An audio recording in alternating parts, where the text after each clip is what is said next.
UP में विधानसभा चुनाव से पहले एक दोस्ती हुई थी, एक गठबंधन हुआ था समाजवादी पार्टी और राष्ट्रीय लोकदल का, अखिलेश यादव और जयंत चौधरी। राज्यसभा सीटें 3 थी सपा के पास, एक सीट हम सबको पता है कपिल सिब्बल को मिली, दूसरी सीट जावेद अली खान और तीसरी सीट पे तय हुआ कि जयंत चौधरी समाजवादी पार्टी और राष्ट्रीय लोकदल के संयुक्त उम्मीदवार होंगे।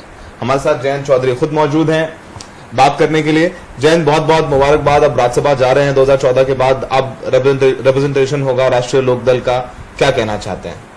बहुत अच्छा लगता है, एक बहुत बड़ा सम्मान मुझे दिया गया है, एक अवसर प्रदान किया है और अखिलेश जी ने बहुत बड़ा दिल दिखाकर, क्योंकि हमारी वो संख्या नहीं बन पाई जो हम चाहते थे। लखनऊ में सारी सरकार बनाना चाहते थे, पुरजोर कोशिश की हमारे कार्यकर्ताओं ने भी और उनके कार्यकर्ताओं ने पूरा जी जान लगा के मेहनत की, नतीजे उस तरह से नहीं आ पाए। लेकिन उसके बाद अब राज्यसभा में एक प्रतिनिधि के तौर पर जो मेरा चुनाव हुआ है, ये एक बहुत बड़ा अवसर मेरे लिए है। सर पता नहीं क्या हुआ, बीच में कुछ मसला हो गया था क्या? लग रहा नहीं, जब सब खबर आई कि नहीं डिम्पल जी जाएंगे राज्यसभा, आप नहीं जा रहे हैं, आपके कुछ जो सहयोगी थे उन्होंने हमें फोन भी किया कि नहीं देखिए अखिलेश जी ने वादा किया था जयंत चौधरी साहब से कि उनको राज्यसभा भेजेंगे। कार्यकर्ता हैं कई वेस्टर्न यूपी में, नेताओं का भी फोन आया कि क्या हो रहा है, तो क्या कुछ मामला फंस गया था कि डिम्पल जाएंगे आप जाएंगे? क्या उन्होंने घोषित तो ऐसा कुछ किया नहीं था, 2 कैंडिडेट्स की घोषणा हुई थी, तो इसलिए ये अटकलें लोग लगा रहे थे कि देर हुई तो क्या डिम्पल जी का नाम चल रहा था, चर्चित था कि उनका एक हक बनता है। लेकिन अंत में उन्होंने फैसला लिया। मैं समझ सकता हूं, मैं भी टिकट बांटता हूं, तो जब होता है चयन करना पड़ता है तो बहुत कठिन फैसले होते हैं, बहुत चीज देखनी पड़ती है, बैलेंस करना पड़ता है। लेकिन मुझे खुशी है, हमने कोई एक राज्यसभा सीट के लिए समझौता नहीं किया था, इसलिए किया था कि हम दोनों में एक आपस पे एक विश्वास है और वो विश्वास कायम रहेगा। तो अंडरस्टैंडिंग आप लोगों की थी, लगा बीच में कि नहीं प्रॉमिस नहीं रखेंगे, अपना क्या वादा नहीं रखेंगे अखिलेश जी, क्योंकि आपके कार्यकर्ता बड़े थोड़े से एक दिन थोड़ा एजिटेट हो गए थे, और चूंकि कई आपके विधायक भी हैं, कुछ पुराने सांसद भी, उनके भी फोन आए। मैं फिर कहता हूं मेरे लिए इतनी बड़ी बात नहीं है, लेकिन फिर भी बहुत बड़ा अवसर है, सम्मान है। 6 साल का मुझे मौका दिया है राज्यसभा का, और उस सदन में जाकर किसान की और नौजवान की और गठबंधन के कार्यकर्ताओं के सम्मान की रखवाली मुझे करनी है, तो बड़ा अवसर है। लेकिन ऐसा नहीं कोई कि यही इशू था कि मैंने जिद पकड़ी हुई थी या ये कहीं हमारे बीच अड़चन बन रहा था, ऐसा नहीं था। आप लोगों को अखिलेश जी ने फोन किया सुबह, तो क्या बात हुई आपकी जब 2 दिन पहले आपको बताया? उन्होंने बधाई दी और शुभकामनाएं व्यक्त की, यही बात होती है। अब बाकी मिठाई खिलाना बाकी है। मिठाई खिलाना। कब आप जा रहे हैं नॉमिनेशन फाइल करने के लिए? 30 तारीख की सुबह, क्योंकि 29 तारीख को दिल्ली में कार्यक्रम है। कल चौधरी चरण सिंह जी की 35वीं पुण्यतिथि है, सुबह हवन होगा और उसके बाद सामाजिक न्याय सम्मेलन का आयोजन विज्ञान भवन पे हो रहा है। तो ये कार्यक्रम करने के बाद ही मैं लखनऊ जाऊंगा 30 तारीख को सुबह। सर जब कपिल सिब्बल लखनऊ गए तो उन्होंने कहा कि हम लोग विपक्ष को एकजुट कर रहे हैं, भले, और वो इंडिपेंडेंट एक निर्दलीय के तौर पर राज्यसभा गए, सपा के सदस्यता उन्होंने नहीं ली, कांग्रेस छोड़ी है। वो क्या एक आप लोगों की लोकसभा चुनाव की तैयारी है कि लाइक माइंडेड पार्टीज साथ में आए? क्या उसमें कांग्रेस नहीं होगी? किस तरीके की बातचीत होगी? क्योंकि आप भी एक उसमें प्लेयर, हम लोग कहते हैं पॉलिटिकल भाषा में, प्लेयर हो सकते हैं, या आप भी उसमें साझेदार हो सकते हैं। क्या 2024 की क्या तैयारी चल रही है? माइनस कांग्रेस के आप लोग एक थर्ड फ्रंट बना रहे हैं? नहीं, प्लस कांग्रेस माइनस कांग्रेस का भी सवाल नहीं, सवाल मुद्दों का है। मुद्दों पे सहमति हम लोग बनाएंगे और कई ऐसे मंच बनेंगे जहां हम लोग साथ मिलकर अपनी बात रख पाएंगे। कल भी एक अवसर है, कल विभिन्न पार्टियों के नेता आ रहे हैं दिल्ली में, चौधरी चरण सिंह जी को भी वो श्रद्धांजलि देंगे। लेकिन जो हमने बात रखी है, 2 मुख्य बातें, एक तो हमारी मांग है जाति गणना की। जब भी कोई कोर्ट में जाता है तो ये दलील दी जाती है कि आपके पास डेटा नहीं है। सरकार खुद कहती है हमारे पास डेटा नहीं है।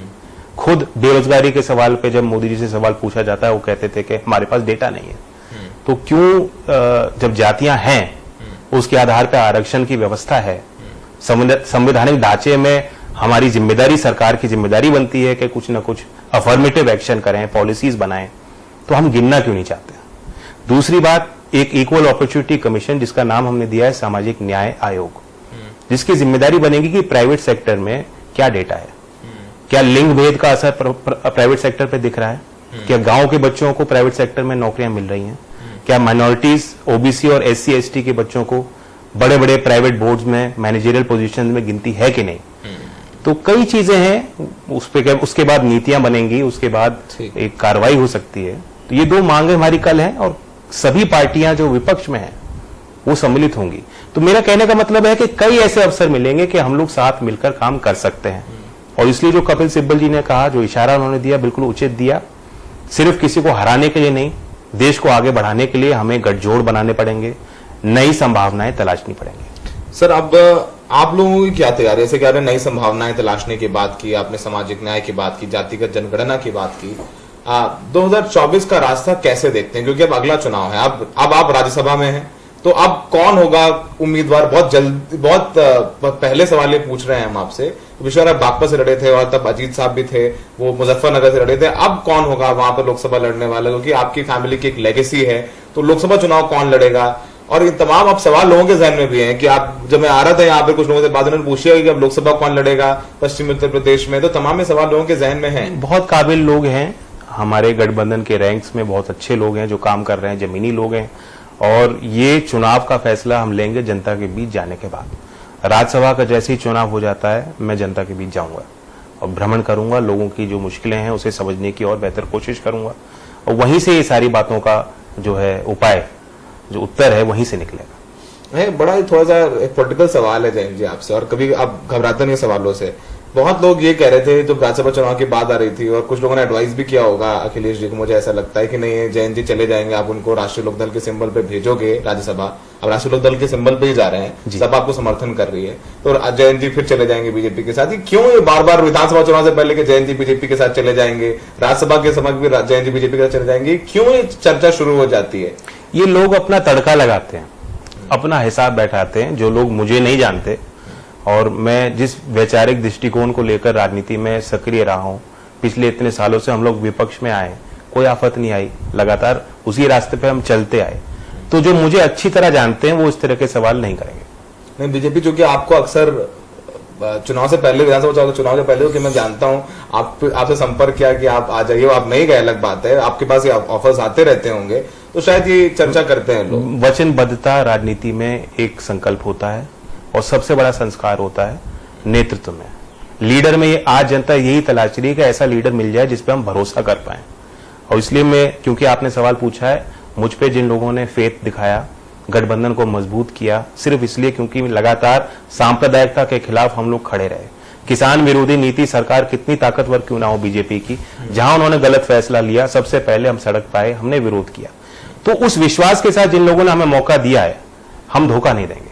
सर, आखिरी सवाल आपसे, सर, सांप्रदायिकता की बात की, उत्तर प्रदेश में अब लोग ये कह रहे हैं कि जयंत जी ने और अखिलेश जी ने मुसलमानों का वोट लिया, अब मुसलमानों के लिए कुछ कर नहीं रहे हैं। बहुत, ये एक परसेप्शन बता रहा हूं आपको, मैं बहुत जर्नलिस्टिक सवाल पूछ रहा हूं सर आपसे। लोग कह रहे नहीं, आजम खान साहब भी बाहर आए हैं, देखो अभी तक आजम खान और अखिलेश जी की मुलाकात नहीं हुई, और तमाम तरीके के सवाल उधर वो वैसे ही घेरते रहते हैं आप लोगों की। अखिलेश जी ने और जैन ने वोट ले लिए मुसलमानों के लिए, उनके लिए कुछ कर नहीं रहे हैं।